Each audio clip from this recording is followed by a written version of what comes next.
Shouldn't a lifeguard be more streamlined than that? Not if I have anything to say about it.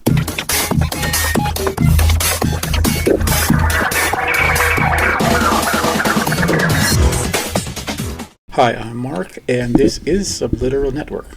I make art and comics, and thanks for watching. Remember to hit like and subscribe, and to leave your feedback in the comments. I post art daily, 5 days a week on Instagram, Facebook, and Twitter, and this is a roundup of some of that work, in case you missed it, with a little more detailed description added. You can read my Una the Cave Bunny comics free at radiocomics.com, and my new one-shot comic called Searchers is now available at burningstarcomics.net. Please visit my Patreon page if you'd like to support my work. All these links are in my description and bio, and please watch till the end so you don't miss anything.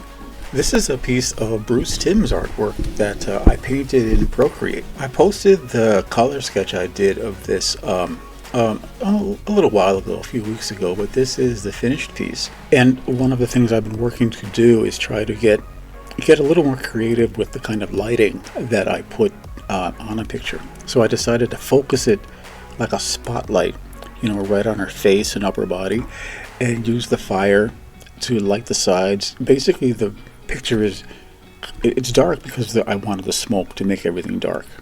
So it's dark, and the light is just picked out by some of the fire in the back, and a little kind of cool color from the top, which might be like a cloudy sky behind the whole scene. For those of you who don't know, Bruce Timm is the designer behind the Batman animated series, and he does a ton of different other kinds of art too, and he's just so great. And I really would like to color a lot more of his work if I find anything that's really stands out, like this one. I do like to occasionally color other artists' work when I find a piece that I like, and this one stuck out because I was able to find a really kind of a high resolution scan of the black and white work.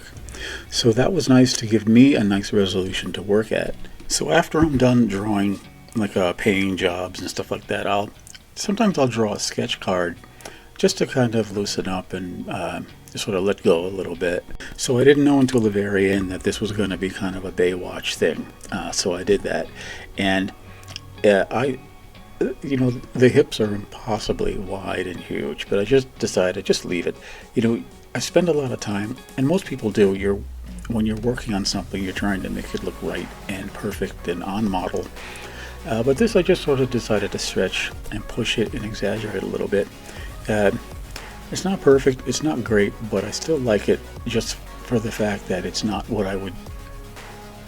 I can't say it's not what I would usually draw, but it's just a little more exaggerated than I usually exaggerate. This is one of the Sonic sample pages that I drew in pencil, and if I could drop everything, and someone offered me money, because I wouldn't do it for free, I probably would draw Sonic comics, sort of at the drop of a hat almost. I started reading those Archie series Sonic comics, and I really feel like that is a real sort of high watermark for cartooning, for what's known as furry art and comics. I think that the drawing standards are so high. I don't think anyone really thinks of the Sonic comics as furry comics. They're just sort of a step above, frankly, a lot of the furry comics that were and are published now.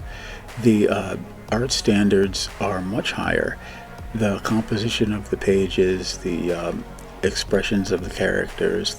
Whenever Robotnik's machinery shows up, the robots in spaceships and vehicles, everything just looks so fantastic that I think of it as a kind of a standard for how I want to produce that kind of work myself.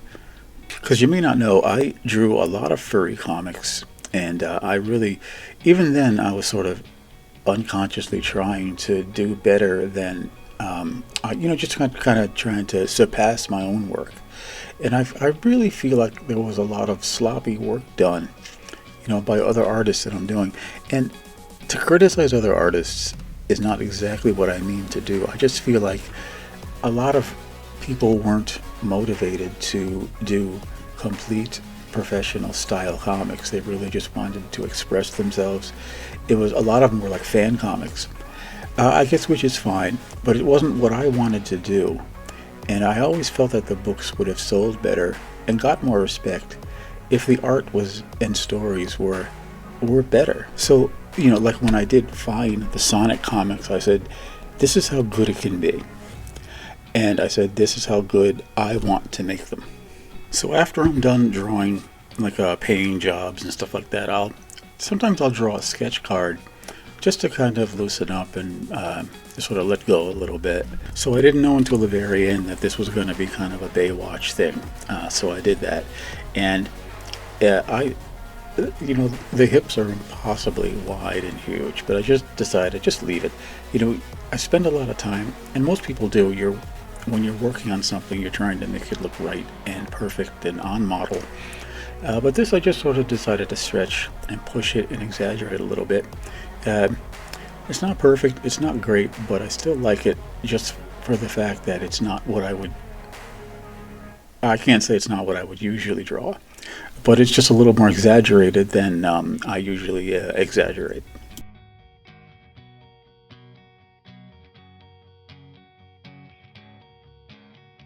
I'd like to thank you, my subscribers, and especially my new subscribers. I'm very happy you enjoy hearing something more about the work that I'm doing, and I hope the videos are entertaining, and I really hope you can come back for more.